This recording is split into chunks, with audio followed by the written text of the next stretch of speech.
What services are out there then to help community organisations and the community in general? And in terms of your area, Jackie, business, what are the services out there? I think one of the things that struck me in the It's Time to Talk was how many fantastic organisations we have in Kirklees.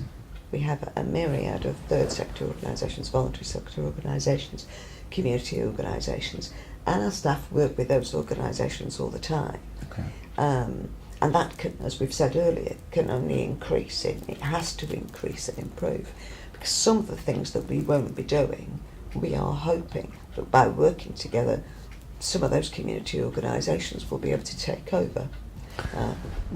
Take over in a sense of run it on behalf of the council. Is there any investment from the council, or take it and run it as... Take them over completely. And run them as a social enterprise? Run them as social enterprises, run them as small businesses, run them as staff mutuals, run them as community interest companies. It's a whole range of different ways that local people will be able to run different services. And it can't happen, or we can't choose it, and we know that. Yeah. And we've deliberately designed a budget, which I can take no credit for, that gives us and our communities time for that transition. Okay, that's good. And a transition it will be over this next 18 months, as we start to talk more with communities about, okay then, given that we can't afford to run these 5 buildings, running all these 5 services, we can only afford to run 1 or maybe or 2 possibly.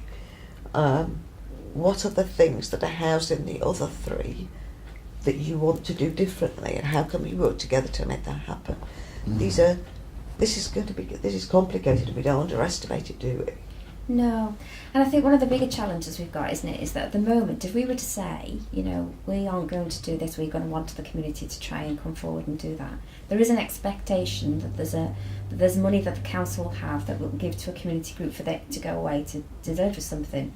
I think the challenge we've got is we know there's going to be less money, but actually, if the community community groups or third sector can respond and say, well, we can do it and we can do it for less money, it means the impact of that cut is reduced.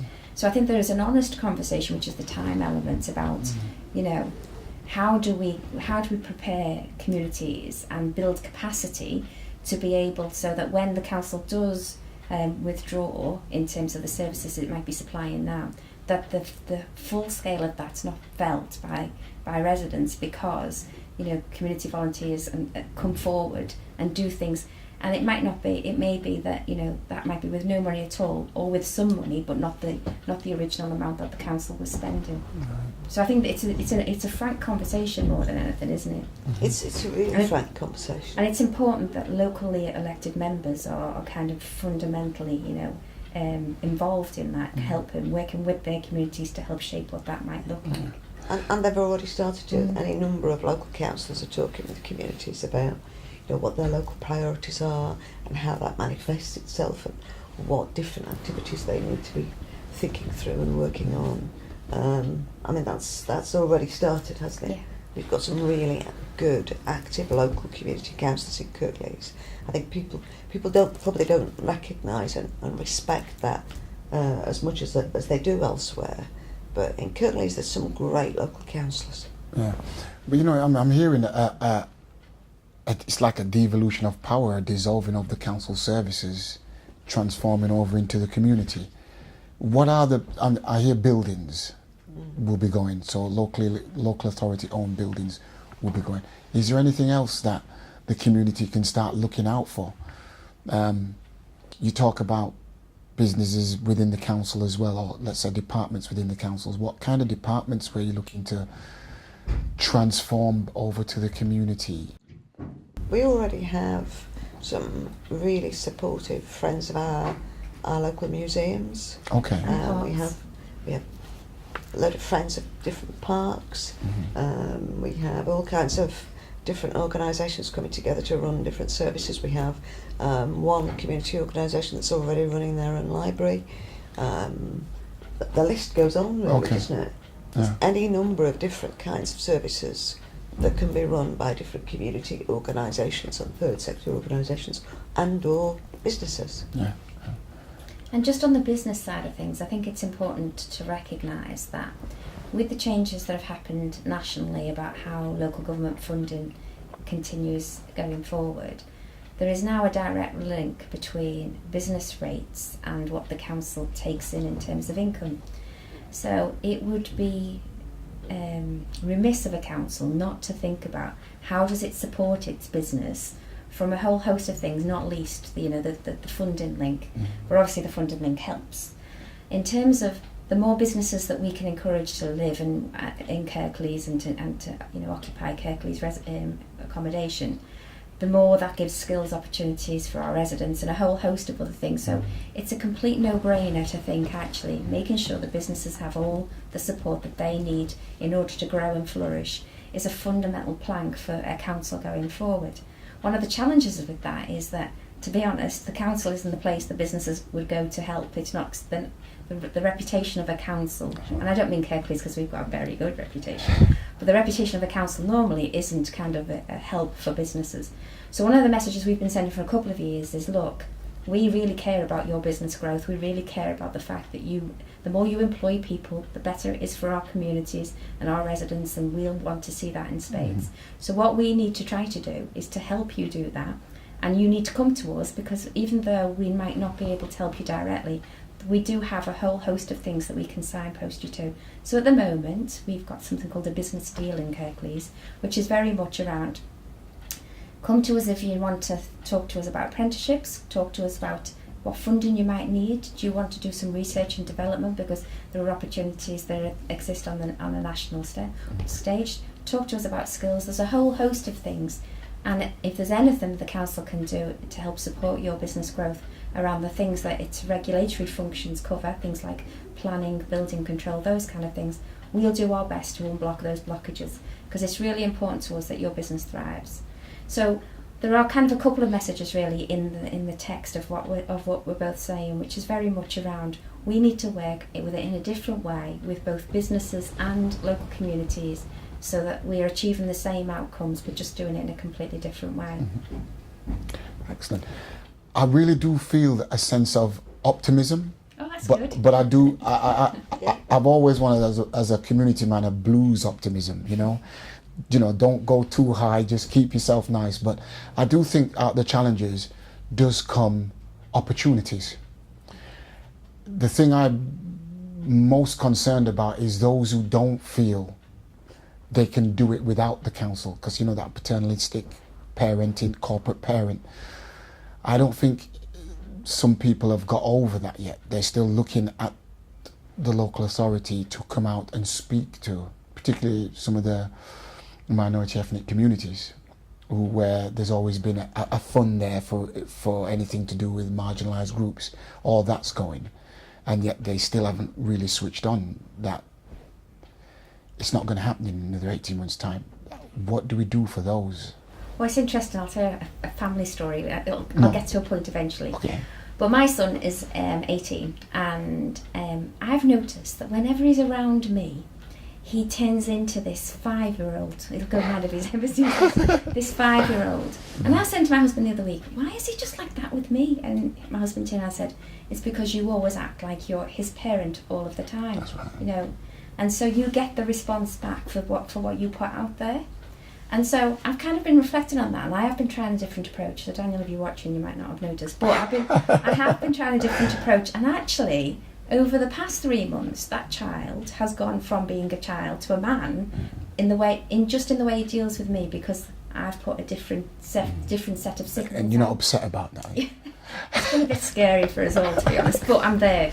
Yeah. And so actually, what it's made me think is, we sit there and we complain sometimes that people see the council as, sort of this paternalistic. Well, we send that message out, so why do we then expect it to be any different? So I think until council, and particularly council staff, realise that, we aren't there as this paternalistic organisation, we have to change, because otherwise it won't exist really in the formats that we need it to. Then we'll get back from the communities what we give out. So I just but there's a way to do that, isn't it? Rather than just It's not just happen overnight and all of No. a sudden. Yeah, you've really got to go there gradually. And I think some of it's time to talk things is about that, really, isn't it? Yes, it's a huge part of this time to talk, change the nature of our relationship between our staff and our communities. Yeah. And as Jackie rightly says, it's as much about our staff as well. Yeah. You know, if we've always been in a place where we go in and we help and we sort it out for you and all that kind of stuff, then our staff themselves, you know, that's how they feel they should be. You know, so there's a real shift for our staff as well, which is why we've had It's Time to Talk internally as well as externally. We've got a whole range of things going on internally, helping all our colleagues think through how their behaviour needs to be different. Well, Jackie's right with the parent example. They always say the parent moves from management to consultancy. I should have had a conversation with you. Well, 5 children later. Yeah. But, you know, because in the early days when you've got a baby, you know, that's 24-hour management. You know, you decide everything, don't you? Food, clothes, sleep, the whole works. Then once we've got a 14, 15, 16-year-old, we're turning into a facilitative consultant. So you're giving advice about the fact that drinking half a bottle of vodka is not always a great idea. But you can't necessarily stop it. No. And I think we are moving from that kind of relationship where we cease to be corporate parents and start to become much more consultants. The real reason that people work in organisations like the council is that they really care about what they go up deliver on a daily basis, and they like to see people's lives change. So one of the changes, one of the things that I think is going to be quite difficult for staff is being able to kind of still think that they have an influence, but without it being from a paternalistic point of view. Do you know what I mean? Being able to see that they still make a difference, they just make a difference in a different way. So you're saying the council as professionals, you're all part of this paternalistic projection that you've been given for the last 25, 30 years. I'm talking unintended, I think. But okay, yeah. But I think that's certainly my observations. What do they say? Communication is the response you get. Yes, yeah. And how's it going from the directorship to, let's say, frontline staff with regards to the message? Slowly. Yeah. Actually, though, you know, my view is the frontline staff have had an awful lot of this insight a lot quicker than some of the senior management. Okay. And so they're kind of thinking, yeah, it just makes sense. Yeah. I think the challenge is bringing everybody in between all of this, you know, along to that way of thinking, don't you think? We're a huge organisation. You don't sort of just pull on the steering wheel and off we all go. No. It takes time. Yes, it takes time for different people to assimilate the different approaches into the way that they work and who they are as personalities. You know, one of the things that's really impressed me about this organisation is the passion of the staff to serve the community, and the diversity of the staff in who they are and how they behave, their different personalities. You know, there's a huge diversity in staff in this organisation, isn't there? But therefore, you know, one message doesn't fit all. No. So we have to do it we have to communicate in a whole variety of different ways internally to get a different approach and a different style, so that people can accommodate that to the way that they work and who they are, and keep the integrity of serving the public first and foremost, because that's just so important for so many of our staff. Okay, coming towards the end of this fantastic conversation. It's ended so soon. Oh, so soon. Where do you think we're going to be in 18 months? Do you know, from your perspective? That's quite a scary one, really. I think we've got an awful lot to do in 18 months, haven't we? In terms of, you know, we talk about all the things we've got to do in terms of engaging, but also actually working out the mechanics of, you know, the money and what that means and all of that. So I think in 18 months we'll still be in transition, because I think probably it'll be at least another 3 years really before it'll be completely a different organisation. But in 18 months we'll be well on with kind of the plans that we've got. I think what I'm hoping over the next 6 to 12 months is that the changes that we've talked about today are much more being felt out in the community, Okay. as opposed to it being an internal mechanism that we're working through at the moment. So I suppose that's where I'd hope us would be. I agree with all that. I also hope that in 18 months' time, more people are shouting about the services that they care about in local government, are making it known to local politicians, national politicians, the press, the media, and saying, actually, we do not want to lose all these services and all this incredibly valuable work in a couple of years' time. Thank you very much. We think local services are really important for local people. That's not to say that we don't embark on the changes we think we ought to make anyway. But I do think there needs to be a rising up, if you like, of people saying how much they value the local services that their local colleagues provide. Because over 85% of our staff live in Kirklees. So it's their mums and dads and cousins and uncles and aunties and neighbours who provide those services for them. But let's make a bit more noise about how important they are. So final messages to the communities out there, the business communities out there, and the communities right across Kirklees. What could you say to them? Well, I'll start with the business community and give with some time to think. I think Thank you. I think for me, I think the business community is as diverse as all of the communities of Kirklees. And I think that we've got a series of challenges and been through some difficult time. And for some businesses, life is definitely picking up. I was with a few last week, and there's some great stories out there about how successful people are. And I just want businesses to remember that they are a fundamental part of their community. You know, their staff live locally. They are, you know, key to upskilling the whole district, for local economy, wealth, and all of that. And sort of to recognise that role, to make sure that they're doing as much as they possibly can to help, particularly those people who, when times are good, would struggle to get a job. So what are you doing about trying to help, you know, those people who've been unemployed for a very long time, and even in the best of circumstances? Because lots of the changes that are being made have a complete expectation that you'll come off benefits and you'll go into employment. Well, that's a great concept as long as there's jobs there for people to go into. So my pitch to the business community is, what are you doing about those people? And also, if every single business in Kirklees just took on one apprentice, that apprentice was from the group that we called Not in Education, Employment and Training, or NEETs in your and my world. If every single business took one person from that category on, we would solve the problem in Kirklees. So that's my plea. Mine is recognising diversity. And if we go back to a very basic tenet of that, it's love thy neighbour, isn't it? Can we make it so that we recognise all communities, whether that's the disabled community, the deaf community, minority ethnic community, faith communities, whoever it might be, are part of one big Kirklees community, no matter what town or village you live in.